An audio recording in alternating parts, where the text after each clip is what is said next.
Hello students, welcome back to my channel smart study. Students, आज हम directorate of education की तरफ से दी जाने वाली वर्कशीट नंबर 26 करेंगे, जो कि क्लास 8th की है और सब्जेक्ट है साइंस। ये वर्कशीट 28 जनवरी 2021 की है। तो आइए शुरू करते हैं आज की वर्कशीट शुरू करने से पहले प्लीज़ मेरे चैनल को सब्सक्राइब कर दीजिए। तो आइए देखते हैं आज की worksheet, reproduction in animals. As we know that different type life process like digestion, circulation, excretion and respiration are the essential for life survival for every individual। तो देखो क्या कहा जा रहा है कि अगर लाइफ प्रोसेस की बात करें तो digestion, circulation, blood circulation, excretion, waste material को बॉडी से रिमूव करना, रेस्पिरेशन, सभी के सभी क्या है, लाइफ की सर्वाइवल के लिए ज़रूरी है। But reproduction is the essential for the continuity of the life on the earth. लेकिन जो रिप्रोडक्शन है वो क्या है, वो ज़रूरी है कंटिन्यूटी के लिए, कि एक जो पीढ़ी है वो नेक्स्ट जनरेशन में जाएगी, नेक्स्ट जनरेशन अपने नेक्स्ट जनरेशन में जाएगी, तो क्या होगा, कंटिन्यूशन बनाए रखते हैं। यहाँ पे आपको यहाँ पे समझना है कि एक जैसे कि अगर एक हम यहाँ पे एक ऑर्गेनिज्म ले लें, उसने क्या किया, रिप्रोड्यूस किया, तो वो अपने जैसे अपनी क्वालिटीज़ को नेक्स्ट जनरेशन में दे देता है। उसके बाद नेक्स्ट जनरेशन आएगी, वो भी क्या होगी, उसी क्वालिटी के साथ में होगी, थोड़ा बहुत डिफरेंस होगा, वेरिएशन होगी, लेकिन तो ये क्या होगा, ये जो कंटिन्यूटी है ये बनी रहती है किसके थ्रू, रिप्रोडक्शन के थ्रू। अगर रिप्रोडक्शन नहीं होगा तो अगर एक ऑर्गेनिज्म है, उसने अपनी लाइफ स्पैन कंप्लीट की और उसकी डेथ हो जाएगी, कुछ टाइम के बाद वो मर जाएगा, तो वो आगे कंटिन्यूशन नहीं रहेगी अगर रिप्रोडक्शन नहीं होता है। यहाँ पे ये समझना है कि एक जीव है, एक ऑर्गेनिज्म है, अपनी लाइफ की कंटिन्यूसी बनाए रखने के लिए, निरंतरता बनाए रखने के लिए रिप्रोडक्शन जो है वो ज़रूरी है। आगे समझते देखो क्या कहा गया है यहाँ पे।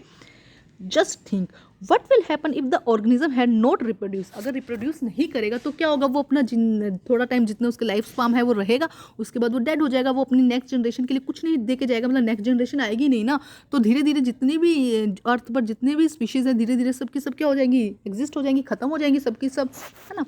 तो देखते हैं, लिविंग बील्स आर नॉट इमॉर्टल। जो जितने भी लिविंग बील्स है वो क्या है, इमॉर्टल है, कोई भी अमर नहीं है, सबके सब क्या होंगे, एक टाइम आने के बाद उनकी डेथ हो जाएगी, eventually they die, so will make sure that the organism will still exist in nature।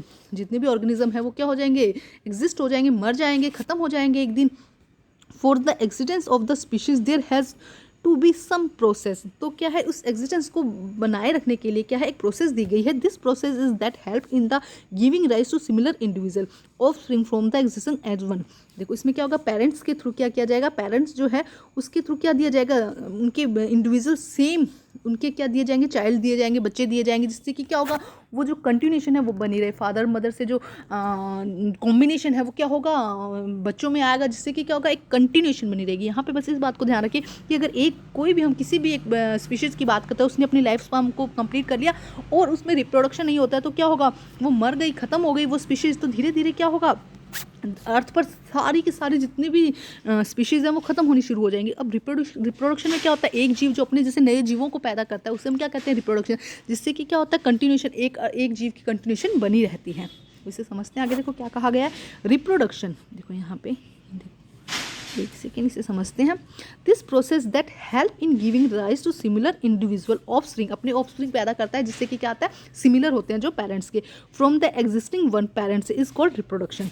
This process is not only important for human being, सिर्फ ह्यूमन बींग के लिए ज़रूरी नहीं है being, but also in all animals, सभी animals के लिए ज़रूरी है।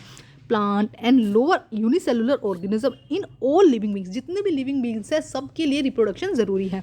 It make sure that continuation of species of the organism without existence, मतलब उनके खत्म होने को बचाने के लिए सिर्फ एक ही मेथड है, रिप्रोडक्शन ही है, जिसके थ्रू वो क्या है, कंटिन्यूशन उनकी बनी रहती है, उनकी निरंतरता बनी रहती है।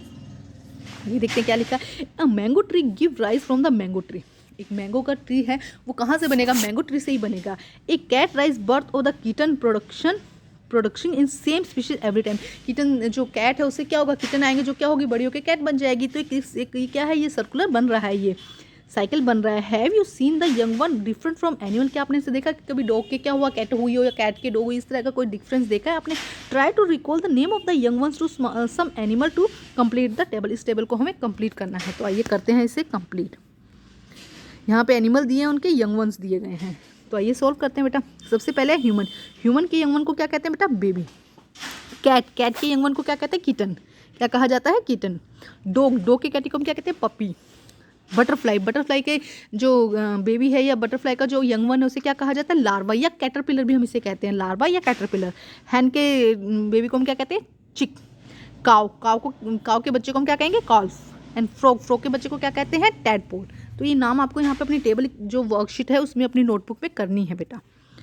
आगे देखते हैं क्या कहा गया है। इजी वर्कशीट है, बस थोड़े से समझने की जरूरत है बेटा इसके अंदर। Type of reproduction, just like in plant और एनिमल सभी की बात हो रही है। 2 modes by which animal reproduce. तो कितने मेथड हैं बेटा, कितने मोड्स हैं रिप्रोडक्शन के? 2 मेथड्स हैं। फर्स्ट है सेक्सुअल रिप्रोडक्शन और सेकंड है एसेक्सुअल रिप्रोडक्शन। यहाँ पे दिया गया है सेक्सुअल रिप्रोडक्शन और एसेक्सुअल रिप्रोडक्शन। अब देखते हैं सेक्सुअल रिप्रोडक्शन क्या है। It is a process where 2 parent, male and female, participate in producing their offspring resulting from the fusion of male and female gamete is called sexual reproduction. तो देखो क्या कहा गया है। फर्स्ट तो जो सेक्सुअल रिप्रोडक्शन है यहाँ पे क्या होता है? 2 पेरेंट इन्वॉल्व होते हैं, male and female 2 parent involve होते हैं और मेल एंड फीमेल गैमीट का फ्यूजन होता है। ये 2 बातें आपको ध्यान रखनी है। 2 पेरेंट इन्वॉल्व होते हैं, male and female parent involve होते हैं और मेल एंड फीमेल गैमीट का फ्यूजन होता है। तो ऐसे रिप्रोडक्शन को हम क्या कहते हैं? Sexual reproduction. सेकेंड है asexual reproduction. It is a process where a single parent in divide by itself and reproduce of its offspring. तो इसमें क्या होता है? एक ही पेरेंट इन्वॉल्व होता है। एसेक्सुअल रिप्रोडक्शन में एक ही पेरेंट इन्वॉल्व होता है और उसके अलग अलग मेथड होते हैं, जैसे कि हम यहाँ समझते हैं। देखो यहाँ पे क्या होगा कि एक पेरेंट है ये, ठीक है। अब ये क्या होगा? ब्रेक हो गया, टूट गया, है ना, डिवाइड हो गया 2 पार्ट्स में। तो इस तरह से 2 ऑफस्प्रिंग बन गई इसकी। तो हमने रिप्रोडक्शन किसे कहा था कि अपने जैसे ही जीवों को पैदा करना, वो क्या होता है? रिप्रोडक्शन होता है। तो यहाँ पे एक जीव क्या हुआ, जो एक ऑर्गेनिज्म है वो टूट गया, 2 भागों में डिवाइड हो गया और ये दोनों भाग क्या हो गए? सिमिलर है इसके जैसे। तो यहाँ पे क्या हुआ? सिर्फ एक ही पेरेंट इन्वॉल्व है। It is a process where single parent involve है, यहाँ पे ध्यान रखिएगा, is divide itself and reproduce of its offspring. ठीक है, तो समझना ज़रूरी है बेटा। अब हम करते हैं इसके क्वेश्चन आंसर। देखिए क्या क्वेश्चन है बेटा। क्वेश्चन नंबर 1 देखते हैं। Define reproduction. रिप्रोडक्शन को डिफाइन करना है, तो बताइए क्या होगा रिप्रोडक्शन। बहुत ईजी है, यहाँ पे देखो ये रहा। This process that help in giving rise to similar individual from the existing one is called reproduction. ठीक है, ये हो जाएगा फर्स्ट का आंसर। तो करते हैं बेटा फर्स्ट का आंसर। बेटा यहाँ पे इतना क्लियर नहीं है, तो आइए हम इसका आंसर करते हैं बेटा। तो देखिए इस तरह से आप लिख सकते हैं इसका आंसर बेटा। The process by which N organism, the process in which an organism produce its offspring is called reproduction। यहाँ से easy definition है, वहाँ बुक में जो थी वर्कशीट में थी थोड़ी सी टफ थी, आप चाहें तो ये भी कर सकते हैं, अगर वो भी करेंगे तो गलत नहीं होगी। तो आंसर नंबर 1 हो जाएगा बेटा, the process by which an organism produce it's offspring is called reproduction. अब हम करते हैं क्वेश्चन नंबर 2। क्वेश्चन नंबर 2 देखते हैं क्या कहा गया है। Explain the importance of reproduction in living beings. Living beings में इंपॉर्टेंस क्या है, हमें ये बताना है। तो आइए करते हैं इसे सॉल्व। देखो यहाँ से आ जाएगा बेटा इसका answer, it make sure that continuation. यहाँ से आ जाएगा answer number 2, it make sure that continuation of species of the organism without existence. ये हो जाएगा सेकेंड का आंसर। अब हम करते हैं थर्ड क्वेश्चन का आंसर। देखिए थर्ड क्वेश्चन में क्या कहता है, what will happen. Question number 3, what will happen if living organism had not reproduce. अगर लिविंग ऑर्गेनिज्म रिप्रोड्यूस नहीं करते तो क्या होगा, एक दिन सबके सब क्या हो जाएंगे, खत्म हो जाएंगे। तो आंसर हम यहाँ से लिख सकते हैं, the species would exist from nature. क्या होगा, द स्पीशीज, ऑल स्पीशीज आ जाएगा बेटा, यहाँ पे लिख दीजिएगा, दा की जगह क्या लिख देंगे आप, all species would exist from the nature. From nature से क्या हो जाएंगी, सारी की सारी स्पीशीज जो है वो खत्म हो जाएंगी, एग्जिस्ट हो जाएंगी।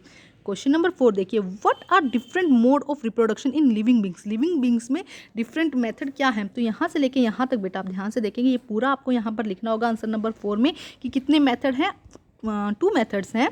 तो देखते हैं ज़रा हम यहाँ से आप लिखेंगे इसके आंसर में, यहाँ से लिखेंगे 2 methods, 2 method by which animal reproduce, sexual reproduction और एसेक्सुअल रिप्रोडक्शन, और इनकी पूरी डेफिनेशन लिखेंगे। तो ये हो जाएगा आंसर नंबर 4। तो बेटा आज की वर्कशीट कंप्लीट होती है। वर्कशीट कंप्लीट करके अपने टीचर से चेक कराइए और प्लीज़ मेरे चैनल को लाइक कीजिए, सब्सक्राइब कीजिए और शेयर कीजिए। Thank you students.